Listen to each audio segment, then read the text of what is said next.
Bon matin, gens du Québec, bonjour l'Europe, allô la francophonie, bienvenue à cette chronique web télé Les Voix du Cœur.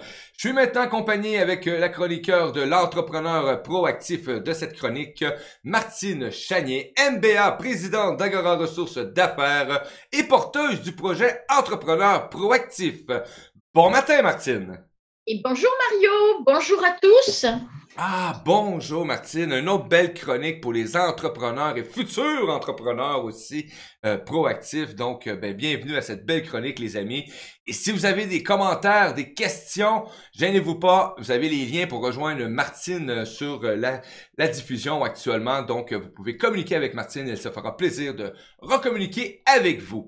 Aujourd'hui, on va parler, Martine, d'un sujet très intéressant et on va parler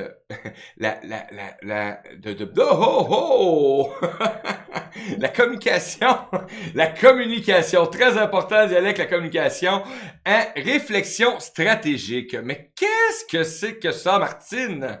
Ben oui, on parle en général de planification stratégique, et ça veut dire à la fois planifier et être stratège pour le responsable qui s'en occupe.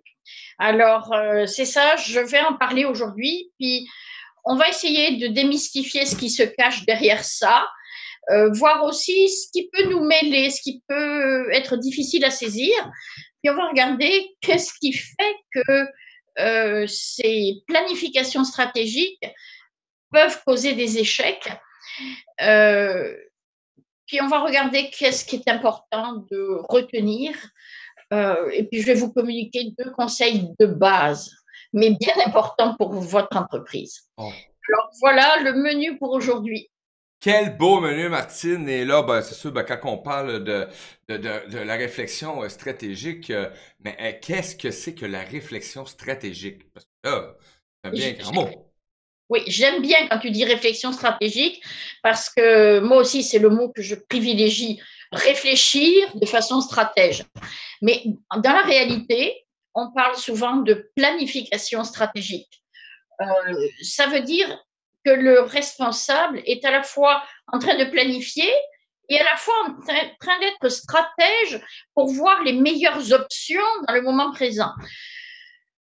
Dans l'histoire, on utilisait la planification stratégique dans l'art de la guerre. Hein. Mais pour l'instant, je vais rester dans le management et puis essayer de vous montrer ce que c'est.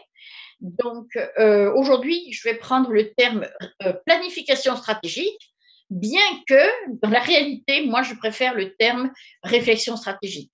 Ce qu'il faut retenir, c'est que la planification stratégique, ça se fait pour un cycle de 3 ans.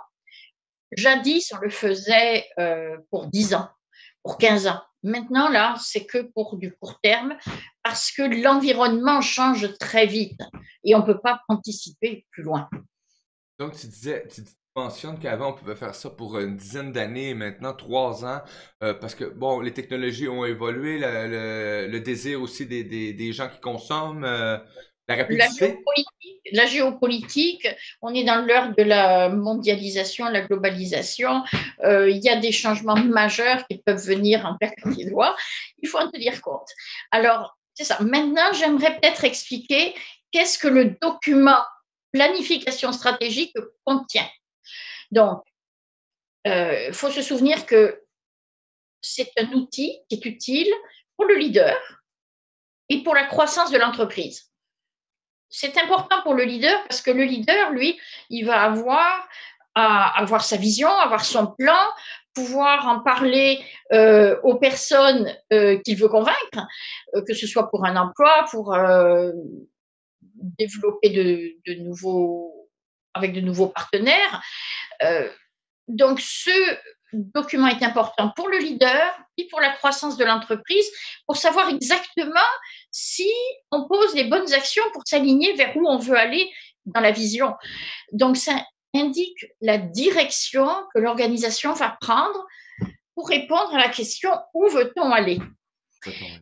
Donc, dans le document, il va y avoir bien sûr un sommaire exécutif, la mission qui va être définie, la mission de l'entreprise, la vision de l'entreprise, les valeurs organisationnelles Il y a une autre partie qui va être plus l'historique de l'organisation.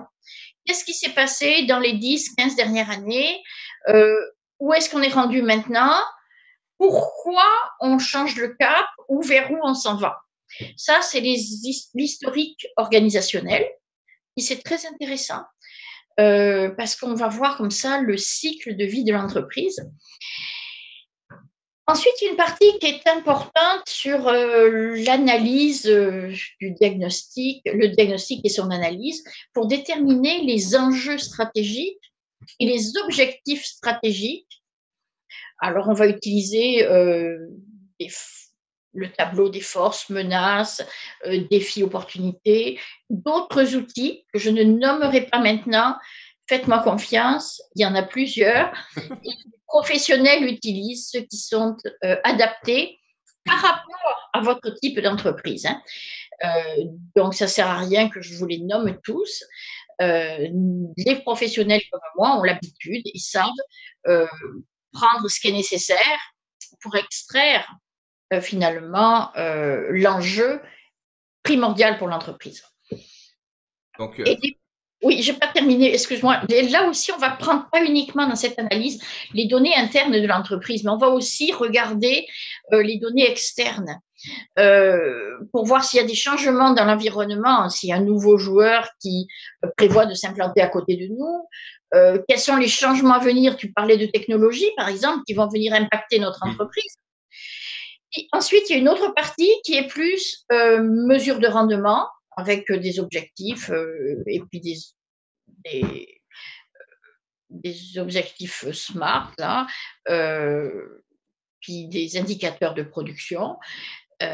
Puis il peut y avoir, ou de performance, puis il peut y avoir un plan budgétaire, bien sûr. Et puis ensuite, il y a la mise en œuvre de ce plan. Et c'est un plan détaillé pour l'entreprise. Voilà, ça, c'est le plan stratégique. Wow, quelle feuille de route! Oui, c'est un sacré document. C'est un sacré document. Il faut prendre le temps de le rédiger. C'est pour ça que ça fait peur aux entrepreneurs. Ils n'ont pas le goût de dépenser pour écrire un document aussi complexe pour eux, parce qu'ils sont dans les opérations. Puis souvent, ça leur paraît être quelque chose de beau, mais pas forcément indispensable. Or, c'est faux. On en a besoin. On en a besoin. Et dis-moi, Martine, suite à cette belle définition, justement, comment qu'on peut se retrouver, justement, entre l'opérationnel et le stratégique, parce que c'est quand même quelque chose qui est vraiment différent, non? Oui, oui. Ben là, à ce moment-là, on ne parle donc que du plan stratégique. Et on va distinguer, c'est-à-dire que l'opérationnel, c'est ce qu'on fait à tous les jours pour produire. Donc, on est dans des questions comme le comment, comme le qui, comme le quand, comme le combien. Alors, par exemple, je suis dans une manufacture, mettons, de feuilles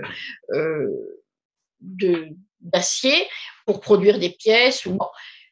Combien il me faut de nouvelles feuilles de telle dimension pour faire telle pièce, pour telle commande. Donc, on va regarder par rapport au stock, on va regarder ce qu'on doit commander, on va regarder ce qu'on peut faire, on va planifier, regarder qui peut le faire, quand la livraison va pouvoir avoir lieu, puis combien on va facturer en fonction du prix des nouvelles matières premières qui vont venir en complément. Donc ça, on est dans l'opérationnel. Maintenant, quand on veut passer uniquement à la planification stratégique, au niveau stratégique, on va se poser la question de pourquoi, de quoi, quel est l'enjeu principal. On n'est pas du tout à l'enjeu opérationnel. Donc, on va commencer par la partie stratégique parce que la partie stratégique, elle va nous positionner vraiment sur ce qui est important pour voir le futur de l'entreprise. C'est pas dans le détail. On va s'interroger sur quelle est l'industrie dans laquelle je suis, quel est le segment, c'est quoi que j'offre, quelle est ma raison d'exister? Je prends un exemple là d'une entreprise, par exemple, qui pourrait être dans le domaine de l'économie sociale et qui voudrait offrir, mettons, des services aux démunis ou ceux qui sont en précarité économique. Donc, sa raison d'être, ça pourrait être de donner le minimum, enfin je le dis rapidement, aux personnes en faiblesse économique. La raison d'exister, ben, c'est de compenser une lacune et de pouvoir aider finalement ces personnes à avoir la dignité et à pouvoir vivre correctement. Donc c'est leur mission. Et puis leur segment, ça pourrait être c'est quoi qu'on offre. Est-ce qu'on offre de l'hébergement pour des personnes qui sont à la rue? Est-ce qu'on offre des habits, donc une friperie?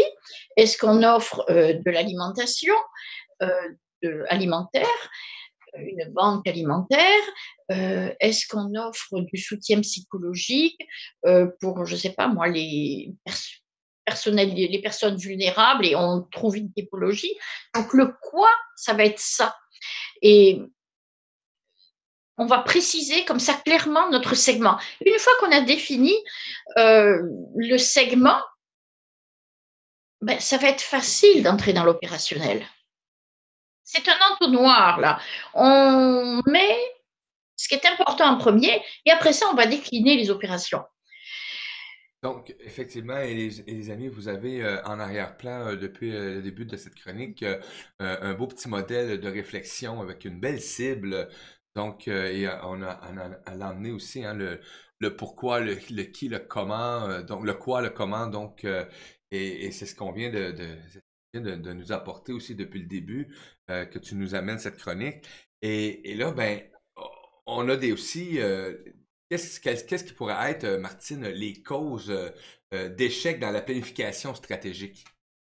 Oui, alors je vais te les apporter. Puis pour revenir sur ce schéma, la stratégie, là, on se définit surtout sur le jaune et le rouge au début de notre réflexion. Alors, les causes d'échec, moi, ce que j'ai vu, des causes d'échec, dans mon expérience, et j'ai fait vraiment beaucoup de réflexions stratégiques, dans les 3 dernières années, j'en ai fait une trentaine. Bon, ce que j'ai vu, c'est que souvent, le pire, le pire, c'est de faire travailler en silo ces managers, ces gestionnaires. Donc, on demande de faire l'analyse des forces, de faire le diagnostic de la situation présente aux personnes qui connaissent les opérations, mais chacune le fait séparément. Ça, là, c'est très mauvais parce qu'on a un niveau de détail qui est grand et on n'a pas une vision d'ensemble. Et ensuite, c'est difficile d'arrimer les départements. Et trop de détails, là, ça nuit à la vision générale. Donc, on ne veut pas être caché par les opérations, on veut avoir la vision globale sur l'entreprise. Donc, ne pas travailler en silo, c'est déjà une bonne chose. Et deuxièmement, de s'assurer que l'analyse des forces n'est pas que en interne, mais qu'elle prend aussi en compte les paramètres de l'environnement externe. Ça, c'est important. C'est le premier point que je vois comme cause d'échec. Le second point, c'est parfois, il peut y avoir un manque de cohérence dans l'ensemble. La direction veut quelque chose, puis on se rend compte qu'en bout de ligne, les gestionnaires ont envie de faire autre chose. Puis on est perdu dans tous les éléments, puis on n'est plus capable de rester au niveau stratégique avec ce qui est important pour l'entreprise dans les enjeux. Donc, les enjeux, c'est ce qui est en jeu, ce qui est important. Et ça vient souvent de la direction, de l'équipe de direction. Et ensuite, dans les faits, les gestionnaires vont s'ajuster avec ça. Donc, il faut avoir que les éléments prioritaires au début. Donc, vraiment mettre la clarté dès le début et maintenir son cap. Oui, et s'assurer qu'il y ait de la cohérence, que tout va se décliner pour rentrer. C'est pour ça que j'aime bien ce schéma que j'ai montré, qui est le schéma du why de Sinek, mais qui est réaménagé pour la circonstance. Et oui, ça nous permet de laisser la partie jaune et la partie rouge qui nous intéressent en premier.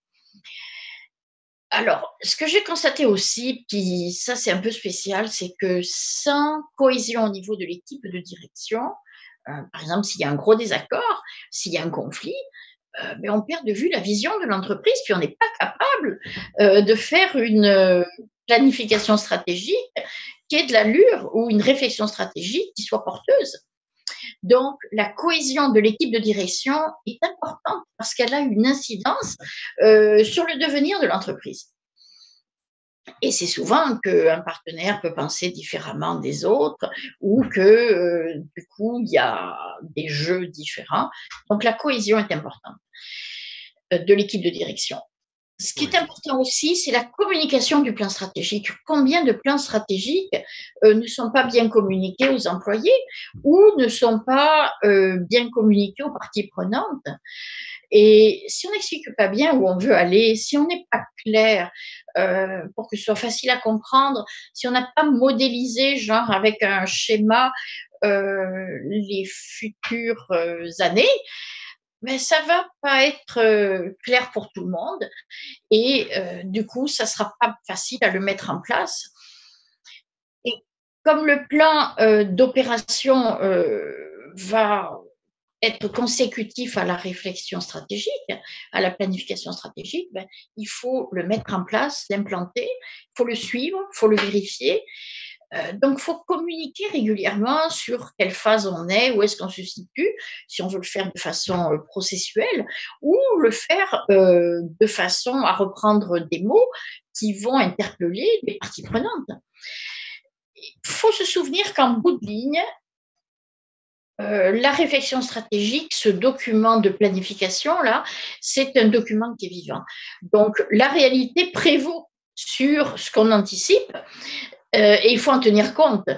Il faut prendre les changements et il faut faire évoluer, il faut le suivre aussi, il ne faut pas le laisser, une fois que c'est fait, qu'on a payé le montant sur une tablette, puis on ne le réutilise pas. C'est un guide, quelque part, sur ce qui est important à mettre en place et pour avancer. Oui. Et dans ces causes d'échec de planification stratégique, il y en a quelques-unes qui m'ont interpellé, dont quand tu es arrivé à la partie communication, je me souviens là, encore il y a quelques semaines, j'ai un de nos chroniqueurs avec nous qui m'a dit bah moi je sais jamais où est-ce que tu t'en vas, mais je te suis. Donc ça m'a venu comme faire comme il me semble que j'étais correct, là. Il me semble que c'était clair, il me semble que c'était OK. Et j'ai réalisé que non, encore une fois, j'ai eu de la difficulté à être clair, net et précis dans ma communication. Donc, beaucoup de petits points, justement, à venir mettre l'emphase dessus, justement, pour améliorer les chances de succès aussi en même temps. C'est ça, c'est ça. Et c'est ça, la communication, ça demande aussi une préparation, ça demande un esprit de synthèse, hein, de communiquer clairement, des fois avec un modèle qui va permettre que tout le monde se reconnaisse. Euh, bon, c'est tout un travail à faire, des fois, en plus de la réflexion stratégique. Et on le néglige. Mais l'essentiel, quand on veut faire une planification stratégique ou une réflexion stratégique, c'est de répondre à quelques questions. Des questions clés pour la bonne santé de l'entreprise. Donc, Donc, quelques belles questions qu'il faut se poser. oui, première question, je dirais, quels sont les facteurs clés de réussite dans mon domaine? Qu'est-ce qui fait que ça fonctionne et que je me distingue? Ensuite, quel est mon modèle d'affaires?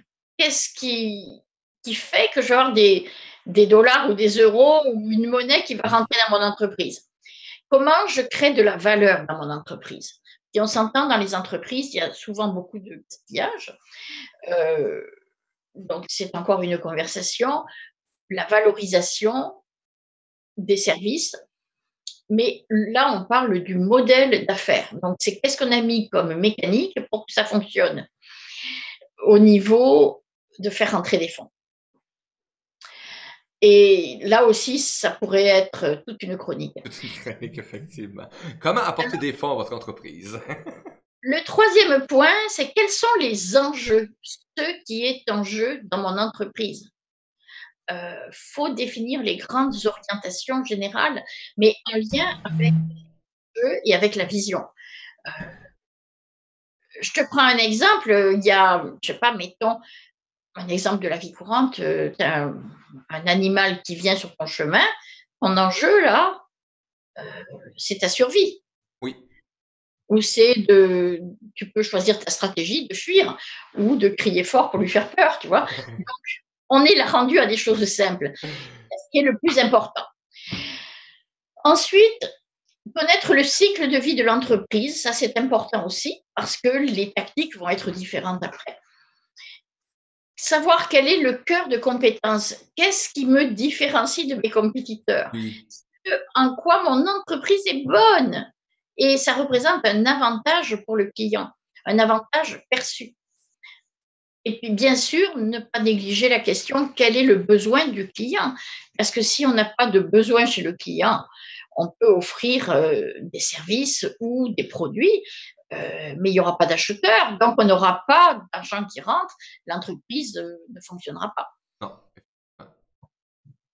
Donc, amener toutes ces questions, répondre à ces questions, très important. Et j'ai aimé ton exemple avec l'animal. J'étais en train de m'imaginer en train d'être face à face avec un ours et lui lâcher un whack et lui en lâcher un plus fort. Donc, je me voyais prendre la fuite. Donc, mais oui, emmener ça simple. Merci de m'emmener ça simple comme ça. Merci de nous apporter ça simple comme ça, Mathilde. La Parce fuite, que, c'est la stratégie. Hein. La fuite, c'est la oui. stratégie. L'enjeu, c'est ta survie. Là. Ah, survivre. C'est le plus important. Hey, oui, et là, je me réfère encore au schéma, hein. Vous voyez, le plus important a été mis au centre et après ça, ben, elle a porté les points aussi, tout ce beau cercle, cette harmonie-là, parce que ça devient une harmonie aussi. Martine, est-ce que tu peux nous apporter quelques petits conseils justement pour, comme moi, les nouveaux entrepreneurs ou les gens qui essaient de mettre en place une stratégie d'action? Bon, d'abord, si vous n'avez pas fait de stratégie et que vous êtes en affaires et que vous vendez vos produits ou vos services, c'est bien. C'est bien si vous êtes dans l'action. Maintenant, si vous voulez passer à un autre niveau, ça va vous prendre de faire le plan stratégique. Ça va vous prendre de passer du temps pour savoir vraiment comment vous allez cibler ce que vous voulez vraiment faire ou comment vous allez le faire passer à un autre niveau. Donc, le conseil, euh, c'est de prendre le temps de le faire avec un professionnel ou seul, euh, mais prendre le temps aussi pour bien communiquer ce plan stratégique. Ça va vous amener de la clarté et ça va vous permettre d'être plus focusé et plus, comment dire, mieux, plus efficient dans ce que vous voulez obtenir. Le deuxième conseil, c'est de gérer le suivi de l'implantation, de la mise en place de votre plan stratégique, comme si vous faisiez une gestion de projet. On voulait mettre en place X, Y ou Z, où ça en est. Puis on fait le bilan pour être sûr qu'on avance. Alors, à ce stade-là, moi, je fais des réflexions stratégiques avec des équipes en place, avec des équipes de direction, des membres du conseil d'administration, des comités qui font partie des comités de planification stratégique dans les entreprises. Ça, c'est traditionnel. Je rédige les documents. OK, c'est un volet. Le second volet que je développe là aussi, c'est un volet virtuel. C'est-à-dire que je voudrais offrir aux entrepreneurs de la francophonie qui n'ont pas fait leur plan stratégique ou qui ont besoin d'avoir un accompagnateur, un coach pour pouvoir le faire, de joindre un atelier ou deux ateliers où on va pas à pas se poser les questions pour une somme modeste, mais au moins être sûr qu'ils y voient clair et que leur futur est défini de façon simple, applicable, euh, pour leur permettre d'avoir du confort dans la gestion de leur entreprise. Ah, le magnifique confort. Donc, d'en venir aussi à À être, ben, moi, je vais le dire comme ça, ben, d'être en harmonie avec ce que je mets en place aussi en tant que entreprise et d'amener ça aussi sur une échelle. On parlait tantôt hein, de plans, de stratégie, etc. Moi, bon, je vais utiliser mes mots à moi, mon langage spontané. Autrement dit, moi, je découvre que il faut que je me retrouve à la bonne place avec ce que j'ai vraiment envie de faire. Sinon, je serais pas capable d'exécuter un plan ou une stratégie quelconque. Oui, et puis là, je voudrais faire un lien encore. Est-ce qu'il me reste encore un peu de temps pour dire? Oui, on a encore un gros 5 minutes. Je voudrais parler d'une confusion qu'on a des fois. On a parlé du démarrage précédemment des entreprises et puis du plan d'affaires. Et souvent, les personnes me disent, oh, mais j'ai fait mon business plan ou mon plan d'affaires. Et puis, ils pensent que c'est la même chose. C'est un peu différent. Puis je veux apporter la distinction. Oui. Tu as vu le plan stratégique qui reprend l'historique, qui reprend tout ça. Le plan d'affaires, mais on peut l'appeler plan d'affaires stratégique, lui, il va prendre des éléments différents, des éléments de marketing, des éléments concernant les ressources humaines, concernant les besoins de production, la logistique, comment on va avoir les plans d'occupation de la production, les finances, aussi le budget, la mise en œuvre. Puis, ce plan d'affaires, il va s'utiliser soit au démarrage, soit quand on va vouloir chercher un associé en plus ou convaincre le banquier qu'on a besoin d'un financement pour une tranche d'agrandissement dans notre entreprise. Donc, le plan d'affaires stratégique est un peu différent, je dirais les plus préliminaires, plus générales, et il a les éléments de marketing et de production qui sont insérés, et aussi un plan de financement à plusieurs années. Voilà, en gros, c'est ça. Ah, quelle belle information que tu nous livres encore une fois, Martine. Ben merci. Et moi, vous savez, j'étais un petit peu égoïste avec les chroniques de Martine. Je les gobe pour moi, mais vous savez, elles vous appartiennent aussi, les amis. Donc, mais quelle chance que j'ai, Martine, de ta présence comme ça avec des chroniques sur l'entrepreneur. Parce que pour moi, ça devient un guide, ça devient un chemin à suivre si je veux continuer à améliorer ou si je veux juste me mettre en place au niveau stratégique aussi dans l'industrie. Parce que j'ai choisi un domaine, un média web, j'ai choisi un domaine où il y a beaucoup de choses qui se font actuellement. Et malgré que quelques heures avant, Martine, j'avais l'impression que j'étais quasiment devenu comme un peu monsieur, madame, tout le monde dans le milieu et que j'avais pas rien d'apporter de nouveau. Mais là, je regarde ta cible et je me vois très bien dans le jaune parce que j'étais en train de réaliser avec l'échange que tu nous apportes ce matin que oui, j'ai réussi à mettre quelque chose en place qui sort de l'ordinaire. Pour moi, en tout cas, pour moi, c'est quelque chose qui sort de l'ordinaire, mais je veux le présenter différemment parce que je suis en train vraiment de fixer mon pourquoi. Hein, j'avais encore un gros point d'interrogation dans le centre.